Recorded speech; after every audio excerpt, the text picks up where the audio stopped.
Hello dear students, welcome back to my YouTube channel Baroot English Hub. This is Rajni. Dear students, आज के इस lecture में हम discuss करेंगे सभी कॉम्पिटिटिव एग्जाम्स के लिए most important rules to choose suitable preposition. तो देखिए, जो हम आज यहाँ पर वर्ड्स करने वाले हैं, तो क्या होता है इनमें हमारे पास कोई भी इंग्लिश का वर्ड होगा जिसका मीनिंग क्या रहेगा, अलग रहेगा. अब इस वर्ड के साथ जब हम कोई प्रपोजिशन यूज करेंगे, जब वो प्रपोजिशन इस वर्ड के साथ यूज होगी तो वो इस वर्ड का मीनिंग बदल देती है. यानी जब ये वर्ड यूज किया जा रहा है किसी सेंटेंस के अंदर, तो उसके साथ ये प्रपोजिशन लगी होगी तो उस सेंटेंस का ही अर्थ वो बदल देगी. तो देखिए, इसके एग्जाम्पल मैं आपको देती चलूँगी, साथ में मैं आपको बताती हूँ कि कैसे हम इनका यूज़ करते हैं. तो सबसे पहले देखिए, यहाँ पर डाइड वर्ड है हमारे पास, डाइड. अब ये डाइड वर्ड है, इसके साथ प्रपोजिशन लगी है ऑफ. इस तरह से सेकंड वर्ड लिखा है डाइड. वर्ड हमारा कैसा है, सेम, पर इसके साथ जो प्रपोजिशन है वो यहाँ पर चेंज हो चुकी है. यहाँ पर ऑफ है और यहाँ पर फ्रॉम. और जब एक वर्ड के साथ प्रपोजिशन बदल जाती है तो साथ में ही जो हमारा सेंटेंस होता है उसका मीनिंग भी वहाँ पर बदल जाता है. तो देखिए, डाइड ऑफ है, इसका मीनिंग क्या होता है.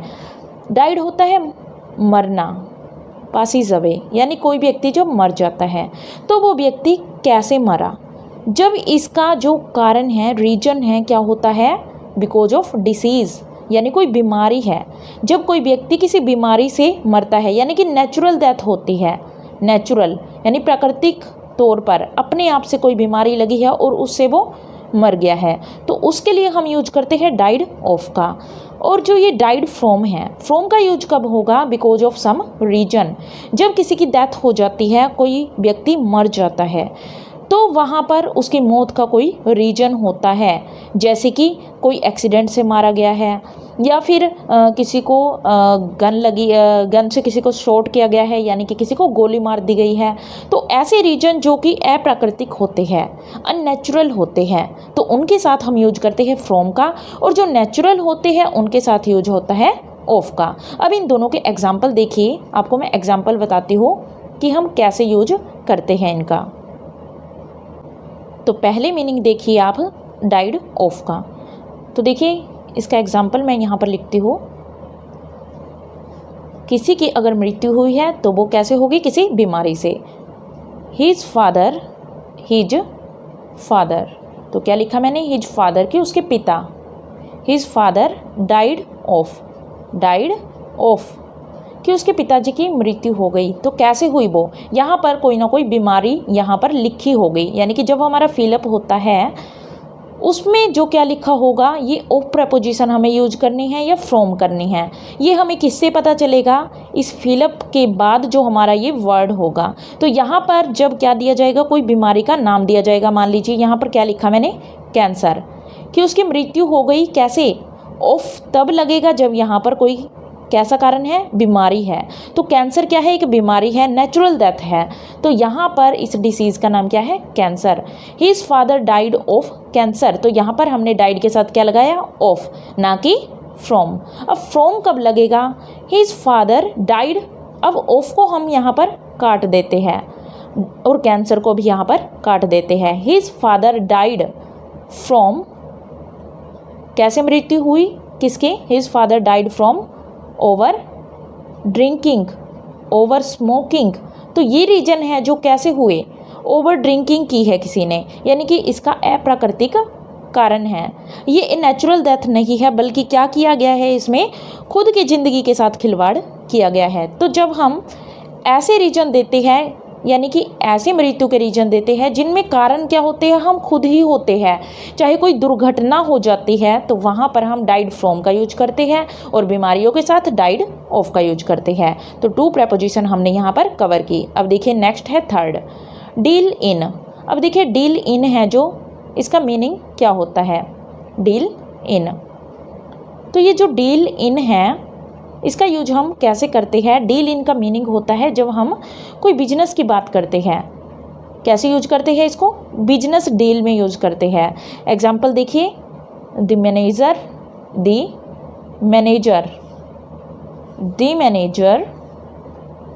डील्स इन डील्स इन, कि जो मैनेजर है उसने डील इन की। डील इन मीन कोई बिजनेस की बात कर रहा है यहाँ पर। डील्स इन ट्रांसपोर्ट ट्रेड्स, कि जो मैनेजर है वो किस में डील करता है, ट्रांसपोर्ट में डील करता है वो, यानी कैसे व्यापार में डील करता है वो, ट्रांसपोर्ट के, यानी कुछ ना कुछ वो क्या करता है, ट्रांसपोर्ट करता है। तो ऐसे डील्स करता है, यानी जब भी हम बिजनेस की बात करेंगे, बिजनेस डील्स की बात करेंगे, तो हम डील के साथ जो वर्ड यूज करेंगे वो क्या होगा, इन का होगा। पर डील के साथ यूज होता है विद का भी। अब विद का यूज क्या होता है, टू हैंडल समवन, जब हम किसी सिचुएशन को, किसी पर्सन को हैंडल करते हैं। इसका देखिए एग्जाम्पल, मान लीजिए मैंने यहाँ पर लिखा आई विल डील, अब यहाँ पर हमने क्या लगाया, with. I will deal with, यहाँ पर क्या दिया होगा, फिलअप। डील के साथ हम किसका यूज करेंगे, विद का। कैसे, I will deal with him, कि मैं उसके साथ डील करूँगा। यहाँ देखिए हिम देखते ही हिम, हर, यानी कि जब भी कोई व्यक्ति होगा यहाँ पर, यानी कि हमारे पास क्या मिला, एक फिलअप, और उसके बाद किसी व्यक्ति की बात है, ही, हिम, आई, वी, शी, कोई भी वर्ड है यहाँ पर जो किसी व्यक्ति के बारे में हमें बताता है, तो वहाँ पर हम किसका यूज़ करते हैं, विद का। आपके पास फिलअप के बाद क्या होगा, तुरंत बाद एक वर्ड ऐसा मिलेगा जो किसी व्यक्ति से संबंधित होगा, तो उसके साथ हम डील के साथ विद का यूज करेंगे। I deal with him after coming from office, कि मैं उसके साथ डील करूंगा जब मैं ऑफिस से वापस आ जाऊंगा। तो किसके साथ डील करेगा, यहाँ पर हिम कौन है, कोई व्यक्ति है जिसके साथ वो ऑफिस से आने के बाद डील करेगा। उसके बाद देखिए फिफ्थ है हमारे पास मेड फ्रॉम और मेड ऑफ, ये मोस्ट इंपॉर्टेंट है, मेड फ्रॉम और मेड ऑफ। अब देखिए मेड फ्रॉम क्या होता है, व्हेन द फॉर्म चेंज, यानी जब कोई वस्तु बनती है तो बनते टाइम वो एक वस्तु से दूसरी वस्तु में बदल जाती है, यानी अपना रूप बदल लेती है। एग्जाम्पल देखिए इसका, मैं जैसे लिखती हूँ यहाँ पर पेपर, पेपर क्या होता है, कागज। Paper is made from trees. अब देखिए ट्रीज से, पेड़ों से क्या बनता है, कागज बनता है, तभी तो आजकल CBT लिए जाते हैं, यानी कि कंप्यूटर बेस्ड एग्ज़ाम्स लिए जाते हैं। तो देखिए ट्रीज की बचत होती है इससे, क्योंकि कागज़ होता है किससे बनता है, ट्रीज से, यानी कि पेड़ों से ही हमें क्या मिलता है, कागज़ मिलता है। अब देखिए जो पेड़ है वो किसके बने होते हैं, लकड़ी के होते हैं, पर लकड़ी से जब कागज़ बना, लकड़ी और कागज़ में कितना डिफरेंस है, एक लकड़ी और कागज, लकड़ी ने क्या किया, अपना रूप बदल लिया, जिससे क्या बन गया, एक पेपर, कागज बना। तो जब कोई वस्तु अपना रूप बदल लेती है तब हम यूज करते हैं मेड के साथ फ्रॉम का, पर जब वो वस्तु अपना रूप, अपनी फॉर्म नहीं बदलती तब हम यूज करते हैं ऑफ का। तो देखिए इसका भी एग्जाम्पल मैं आपको बताती हूँ। मान लीजिए मैं यहाँ पर लिखती हूँ this pair of shoes is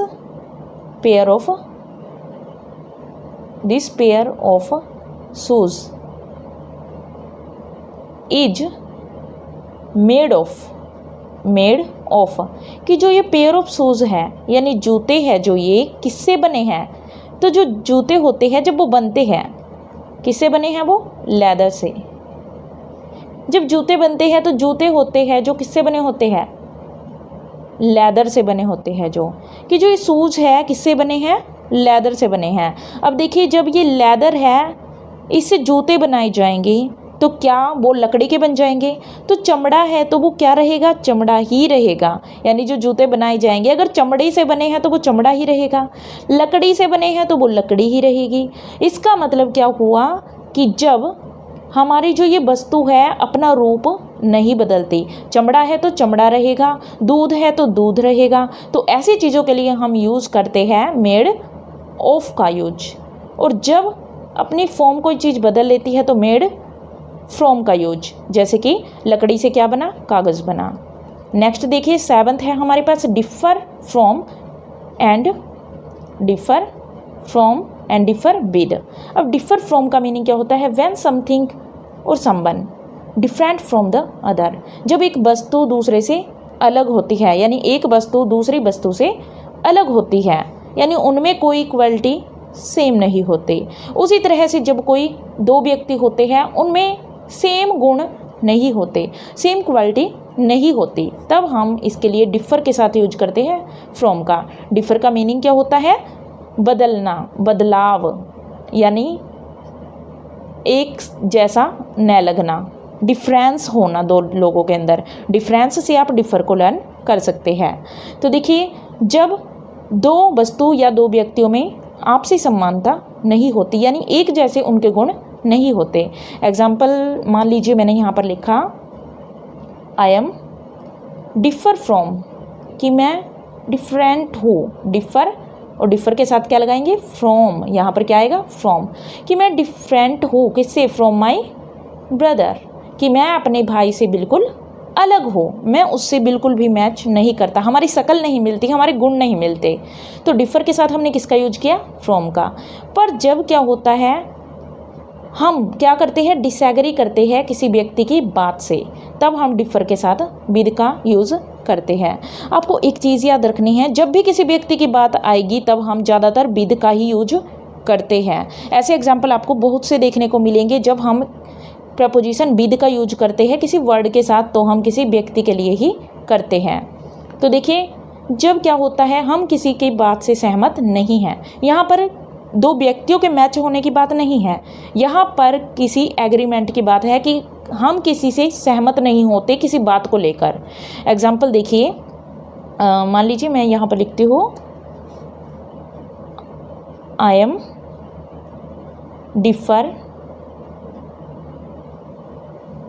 differ with my parents, कि मैं अपने पेरेंट्स से अलग हूँ। किस मैटर में? I am differ from my parents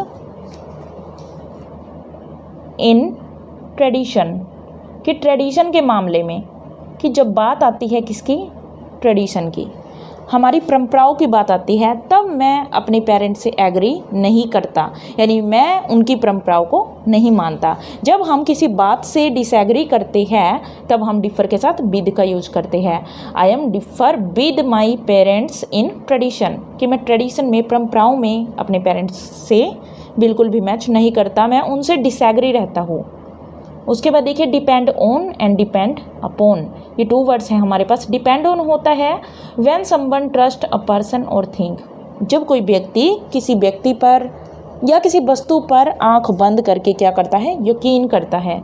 depend upon होता है when an action depends on the other. अब देखिए, यहाँ पर बात होगी किसी व्यक्ति की, किसी वस्तु की, पर यहाँ पर एक्शन की बात होगी कि जब दो एक्शन एक साथ होते हैं, तो जब एक एक्शन इस दूसरे एक्शन पर क्या करता है? डिपेंड करता है, कि अगर मैं स्कूल आऊँगा तो ही मैं पढ़ पाऊँगा, अगर मैं एग्ज़ाम दूँगा तभी मैं अच्छे नंबर ले पाऊँगा, तभी मैं पास हो पाऊँगा। तो ऐसे दो सिचुएशंस होती है जब हम क्या करते हैं? डिपेंड अपॉन का यूज़ करते हैं। डिपेंड ऑन होता है जब हम क्या करते हैं? किसी व्यक्ति पर पूरी तरह से निर्भर रहते हैं। एग्जाम्पल है इसका, the children depend on their parents, कि जो बच्चे होते हैं अपने पेरेंट्स पर डिपेंड होते हैं। तो डिपेंड के साथ ऑन लगेगा जब हम निर्भरता की बात करते हैं, किसी व्यक्ति पर या किसी वस्तु पर निर्भर होते हैं। और डिपेंड अपॉन का एग्जाम्पल मैं बोलकर बताती हूँ आपको। Choosing the right train depends upon how early you get up in the morning, कि अगर तुम राइट ट्रेन को चूज करना चाहते हो तो ये डिपेंड करता है कि आप कितना जल्दी उठोगे सुबह, यानी कि सुबह कितना जल्दी उठोगे, इस बात पर आपका डिपेंड करता है कि आपको अच्छी ट्रेन मिल पाएगी या नहीं मिल पाएगी, आपको सही टाइम पर पहुंचाने वाली। यानी कि एक एक्शन सुबह जागना किस पर डिपेंड करता है? ट्रेन मिलने पर, एक अच्छी ट्रेन मिलने पर। उसके बाद है हमारे पास 11th and 12th, part from and part with. अब देखिए, पार्ट फ्रॉम का मीनिंग होता है to separate from a person, कि जब हम किसी व्यक्ति से अलग होते हैं। एग्जाम्पल इसका बताती हूँ। मान लीजिए मैं लिखती हूँ सी is disappointed,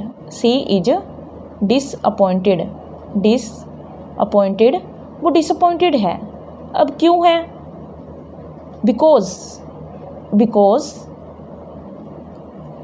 her parents part from her, वो इसलिए डिसअपॉइंटेड है क्योंकि उसके पेरेंट्स पार्ट फ्रॉम हर, उसके पेरेंट्स उससे अलग हो गए हैं, उससे बिछड़ गए हैं। जब हम किसी व्यक्ति से बिछड़ते हैं तो पार्ट क्या होता है, वैसे भी टुकड़े करना, बांटना, अलग करना। तो किससे अलग होना, किसी व्यक्ति से अलग होना। पार्ट विद का मीनिंग होता है जब हम किसी वस्तु से अलग होते हैं। एग्जाम्पल देखिए, मैं इसका बताती हूँ, बहुत अच्छा एग्जाम्पल है, आजकल हर किसी की लाइफ में ये होता है। She refuse to part with her mobile phone, कि उसने रिफ्यूज़ कर दिया, मना कर दिया कि मैं अपने मोबाइल से अलग नहीं रह सकती, नहीं रहूँगी मैं अपने मोबाइल से अलग। उसने इस बात को मानने से मना कर दिया कि मैं अपना मोबाइल किसी को नहीं दे सकती, मैं अपने मोबाइल के साथ ही रहूँगी, यानी कि अपने मोबाइल से अलग होने से मना कर दिया। तो आजकल सभी यही करते हैं, कोई अपना मोबाइल किसी को देना नहीं चाहता। उसके बाद देखिए 13th and 14th, angry with, angry at. Angry with का मीनिंग होता है जब हम किसी व्यक्ति से गुस्सा होते हैं। विद का यूज ज़्यादातर किसके लिए होगा, व्यक्ति के लिए होगा। एंग्री एट होता है जब हम किसी वस्तु पर नाराज़ होते हैं, किसी बात पर नाराज़ होते हैं। एंग्री होता है गुस्सा होना, और विद होता है किसी व्यक्ति से, और एट होता है किसी वस्तु पर। इसका एग्जाम्पल देखिए 13th का, angry with. My dear friend is so angry with me because I couldn't pick up her call yesterday. जो मेरा फ्रेंड था या मेरी फ्रेंड थी वो मुझसे गुस्सा हो गई। क्यों हो गई, क्योंकि कल मैं उसका फ़ोन पिकअप नहीं कर पाया, रिसीव नहीं कर पाया उसकी कॉल को, तो इस बात पर वो नाराज़ हो गई। तो यहाँ पर किसकी बात है, मेरे फ्रेंड की बात है, मेरी फ्रेंड की बात है, क्योंकि वो मुझसे नाराज़ हो गई क्योंकि मैंने उसका फ़ोन नहीं उठाया। तो एंग्री विद का मीनिंग होता है जब हम किसी व्यक्ति से नाराज़ है। एंग्री एट का मीनिंग देखिए, मान लीजिए मैं यहाँ पर कहती हूँ she is so angry at her phone, कि वो अपने फ़ोन पर बहुत ज़्यादा गुस्सा है। क्यों गुस्सा है, as it is not working properly, क्योंकि ये अच्छे से वर्क नहीं कर रहा, हैंग हो रहा है। तो रीज़न क्या है कि उसका मोबाइल फ़ोन हैंग हो रहा है, इसलिए वो अपने मोबाइल फ़ोन पर गुस्सा है, अपने मोबाइल फ़ोन से नाराज़ है कि आजकल ये बहुत ज़्यादा ख़राब हो चुका है, काम करना बंद कर गया है। तो किसी वस्तु पर नाराज़ होना। उसके बाद है हमारे पास 15th and 16th, most important है ये। यहाँ पर बच्चे बहुत ज़्यादा कंफ्यूज रहते हैं। तो देखिए born in and born of year 2 दोनों का मीनिंग ही सेम आएगा। बोर्न इन होता है किसी फैमिली में जन्म होना, किसी स्थान पर। जैसे मैं कहती हूँ I was born in London, कि मैं कहाँ पैदा हुई, लंदन में। अब देखिए बोर्न ऑफ या टू, इनका मीनिंग क्या होता है जब हम बात करते हैं पेरेंट्स की। जब भी पेरेंट्स लगा आएगा पैट्रोनेज लगा आएगा। क्या होता है, पैट्रोनेज। पैट्रोनेज क्या होता है, हमारे जो पूर्वज या पेरेंट्स एंसेस्टर्स होता है जो, जब ये वर्ड्स लगे आते हैं तो हम यूज करते हैं ऑफ या टू का। यहाँ पर सबसे ज़्यादा मिस्टेक करते हैं स्टूडेंट्स कि हम क्या करते हैं, हमेशा ही जब भी प्लेस की, फैमिली की या इनकी बात होती है तो हम हमेशा ही क्या करते हैं, इनका यूज करते हैं, क्योंकि वन वर्ड देखते ही हमारे माइंड में इन आता है। पर इन हमेशा यूज होगा जब फैमिली और प्लेस की बात होगी, और जो बोर्न ऑफ है या बोर्न टू है इसका यूज होगा जब पेरेंट्स, पैट्रोनेज, एंसेस्टर्स की बात होगी। फॉर एग्जांपल अगर मैं कहती हूँ I was born of a rich parents, कि मैं अमीर माँ बाप के घर में पैदा हुई, तो पेरेंट्स की बात आएगी यहाँ पर, तो वहाँ पर हम ऑफ का यूज करेंगे या टू का यूज करेंगे, ना कि इनका। 17th है हमारे पास और 18th, एग्री विद लगा है तो आपको पता है कि हमें किसका यूज करना है, किसी व्यक्ति के लिए। टू की बात है तो किसी वस्तु के लिए यूज करना है। तो एग्री विद होता है किसी व्यक्ति से सहमत होना। एग्री क्या होता है, सहमत होना। अब किससे सहमत होंगे, किसी व्यक्ति से, और यहाँ पर एग्री किससे होंगे, किसी बात पर सहमत होंगे। ठीक है, किसी बात पर सहमत होंगे तो टू का यूज, किसी व्यक्ति से सहमत होंगे तो विद का यूज। एग्जाम्पल देखिए, मान लीजिए मैंने 17th के लिए यूज़ किया I am agree with you she is a liar, कि मैं तुमसे सहमत हूँ, मुझे पता है कि वह जो लड़की है वो क्या है, झूठी है। तो यहाँ पर हमने एग्री विद, जब भी यहाँ पर एग्री विद, ये हमारा फिलअप है। एग्री के साथ क्या प्रपोजिशन लगेगी, ये फिलअप है हमारा, ये लगाया हमने फिलअप। और इसके बाद यहाँ पर किसी व्यक्ति की बात होगी, चाहे कोई फ्रेंड है, he, she, they, we, his, her, him, ऐसे वर्ड्स जब दिखेंगे तो आप समझ जाओगे कि ये व्यक्ति की बात है, तो वहाँ पर आप विद का यूज करोगे। पर जब बात आएगी किसी वस्तु की, किसी बात की, तो देखिए मैं इसका एग्जाम्पल अगर बोलूँ तो my neighbour is never agrees to help others, कि जो मेरे नेबर है कभी भी सहमत नहीं होते किसकी सहायता करने के लिए, दूसरों की सहायता करने के लिए। इसका एग्जाम्पल मैं आपको लिख कर बताती हूँ ताकि आपको अच्छे से ये क्लियर हो जाए। My neighbour is never agree के साथ क्या लगाएंगे यहाँ पर फिलअप में to, agree to, my neighbour is never agrees to के बाद हमने लगाया हेल्प अदर्स। अब यहाँ देखिए अगर यहाँ कोई हिज, हिम, हर ऐसे वर्ड्स लगे होते तो वो व्यक्ति की बात होती, पर अगर यहाँ पर ऐसे वर्ड नहीं मिलते तो यहाँ पर हमें वर्ब वगैरह मिलेगी। तो हेल्प क्या है, एक वर्ब है। तो जब आप यहाँ पर क्या देखोगे कोई व्यक्ति नहीं है तब आप डायरेक्टली टू का यूज वहाँ पर करोगे। अब देखिए एनोइड क्या होता है, चिड़चिड़ा हो जाना। विद है तो किसी व्यक्ति से चिड़चिड़ा हो जाना, गुस्सा हो जाना। एनोइड एट का क्या हो जाएगा, इस यहाँ पर हो जाएगा किसी वस्तु पर नाराज होना, यहाँ पर होगा किसी व्यक्ति से नाराज होना। तो विद लगते ही आप समझ जाना कि व्यक्ति की बात है। सेम वैसे ही यूज करेंगे। विद के बाद अगर कोई एनोइड के बाद यहाँ पर प्रपोजिशन के लिए हमारे पास फिलअप होगा और फिर यहाँ पर his, him, her, he, she ऐसे वर्ड्स यहाँ पर दिए जाएंगे तो हम विद का यूज करेंगे। पर अगर ऐसे वर्ड की जगह हमारे पास कोई प्रपोजिशन है या कोई और ऑब्जेक्ट दिया गया है तब हम यूज करेंगे एट का। इस तरह से आप इनको क्लियरली समझ सकते हैं, बिल्कुल अच्छे से समझ सकते हैं। उसके बाद देखिए 11th है need of and need for, most important. Need of और नीड फॉर में बहुत ज़्यादा कन्फ्यूजन रहती है। अब देखिए नीड ऑफ होता है when there is lack of something, जब हमारे पास किसी चीज़ की कमी है। मान लीजिए मैं यहाँ लिखती हूँ आई हैव नीड, कि मुझे ज़रूरत है किसकी, आई हैव नीड ऑफ, किस चीज़ की नीड है, I have need of some money, कि मुझे थोड़े पैसों की ज़रूरत है।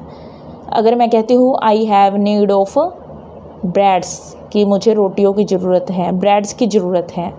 अगर मैं यहाँ पर लिखती हूँ आई नीड मोर ब्रेड्स,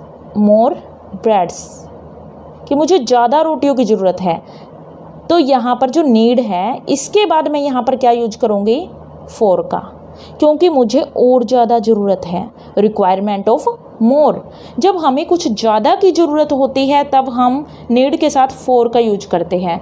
पर जब हमें अपनी ज़रूरत पूरी करनी होती है, यानी कि हमें ज़्यादा नहीं चाहिए, हमें बस उतना मिल जाए जिससे हम खाकर या फिर कुछ पाकर खुश हो जाए, तो उसके लिए हम ऑफ का यूज करते हैं। तो इनमें आपको डिफरेंस अच्छे से याद रखना है। नीड ऑफ कहाँ आएगा, जब हमें किसी चीज़ की ज़रूरत है, क्योंकि हमारे पास उस चीज़ की कमी है, हमारे पास खाने के लिए नहीं है तो हमें ब्रेड की ज़रूरत है।